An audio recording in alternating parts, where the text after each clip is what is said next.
Sir Theophilus Oglethorpe was an English soldier and MP. Biography. The son of Sutton Oglethorpe, he came of an old Yorkshire family from Bramham, and he had loyally supported King Charles I against the Cromwellian forces, and in consequence suffered severely at the hands of the Puritans, with his home and lands being confiscated. With the restoration of the monarchy, the Oglethorpes, as good royalists, came back into favour, and young Theophilus, soon a dashing major of dragoons lodged adjacent to Whitehall, fell in love with Eleanor Wall, seamstress to the king and who lodged at the palaces. They were married and continued in royal favour, becoming particularly attached to the Duke of York. Afterwards James II Theophilus became his principal equerry, and in the new parliament elected following his accession to the throne, Theophilus was elected MP for Morpeth. Theophilus played a prominent part in the defeat of James, Duke of Monmouth at Sedgemoor, being hailed as something of a hero. However, his fortunes changed with those of the king, and when James II was forced to abdicate, Oglethorpe accompanied his king to France. His retirement from the army following the Glorious Revolution in 1688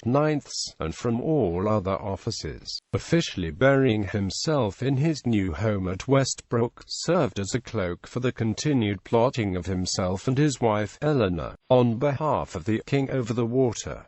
The result was that Theophilus was soon the subject of a warrant as a Jacobite conspirator. Following various alarms and adventures, he was finally captured on the 30th of May 1691, but received light punishment, being required to pay a fine of 40 shillings for failing to take the oaths of allegiance to William and Mary. In and out of the country, he continued occasionally hiding at Westbrook and from time to time plotting and counterplotting until after the death of Queen Mary II. Throughout the whole of this time, although loyally devoting himself to the Stuart cause, Theophilus had remained a Protestant as his father had been, and when James II finally rid his court at Saint-Germain of all non-Catholics in response to the pressure of his French hosts, Theophilus, after 20 years of service to the Stuarts, ruefully returned to Godalming and, in the late autumn of 1696,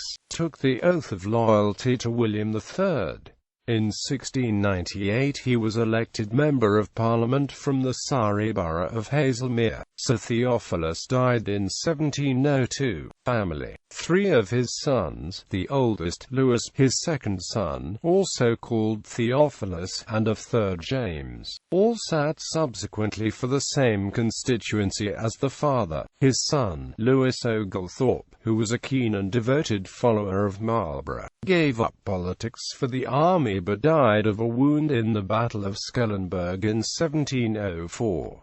The younger Theophilus became an even more ardent Jacobite than his father and soon relinquished his parliamentary duties, his position as Squire of Westbrook, and his native lands, and spent the rest of his life abroad, involved in all the intrigues and plans that continuously surrounded the Stuart case. Dying at the court of Saint-Germain, James Oglethorpe, after also seeing active military service, had a 30-year career in Parliament and was the founder of the colony of Georgia. Daughter Anne Oglethorpe lived at Westbrook, the family estate at Godalming. After the Glorious Revolution, from thus she served as an agent in the Jacobite cause. Daughters Eleanor Oglethorpe de Messières, Louisa Oglethorpe de Bassompierre, and Frances Oglethorpe Noyle de Bellegarde, Marchioness des Marches, married into Savoyard nobility and remained in Europe, where they too served the Jacobite cause. Popular culture. Theophilus Oglethorpe is the main protagonist in John Whitbourne's The Royal Changeling, which describes the 1685 rebellion with some fantasy elements added. Also, Whitbourne's 3-book, Down's Lord triptych constitutes a fantasy treatment of the life and death of Theophilus' son, Theophilus Jr.